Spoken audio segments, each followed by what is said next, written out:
खानापूर तालुक्यातील पहिले advanced route canal treatment व कृत्रिम दंतरोपण म्हणजेच डेंटल इम्प्लांट सेंटर आता विट्यात सुरू झाले.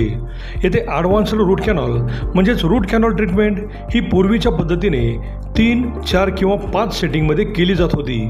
तीच ट्रीटमेंट लॅबेमोडसारख्या ॲडव्हान्स दुर्बिणीद्वारे केवळ एकाच सेटिंगमध्ये किंवा एकाच विजिटमध्ये पूर्ण होते. त्यामुळे कमी कालावधीत जर जास्त दातांची ट्रीटमेंट असेल तर 2 ते 3 सेटिंगमध्ये ब्रिज बसवण्यासारख्या ट्रीटमेंट देखील पूर्ण होतात. तसेच या हॉस्पिटलमध्ये स्वतंत्र कृत्रिम दंतरोपण म्हणजेच डेंटल इम्प्लांटसाठी ऑपरेशन थिएटर असणारे हे तालुक्यातील पहिलेच डेंटल हॉस्पिटल आहे. येथील सर्व ट्रीटमेंट हॉस्पिटलमधीलच तज्ज्ञ डॉक्टर्स पूर्ण करतात. डॉक्टर पृथ्वीराज देशमुख व डॉक्टर पूजा देशमुख हे रूट कॅनॉल व इम्प्लांटमधील अनुभवी व दातांमधील MDS म्हणजेच masters of dental surgery he degree प्राप्त असून सर्वच अत्याधुनिक ट्रीटमेंट ह्या एकाच छताखाली केल्या जातात. चला तर मग आपल्या दातांच्या कुठल्याही समस्यांसाठी आजच भेट द्या. आमचा पत्ता डॉक्टर देशमुख सुपर स्पेशालिटी दातांचा दवाखाना व रूट कॅनॉल स्पेशालिटी सेंटर, दृष्टी हॉस्पिटल शेजारी, यशवंत नगर, विटा. नमस्कार, प्राईम न्यूजमध्ये आपल्या सर्वांचे स्वागत. विट्यात शिवसेनेच्या कार्यकर्त्यांनी काँग्रेस नेते राहुल गांधी यांच्या प्रतिमेला पायाखाली घेतले होते, तुडवले होते.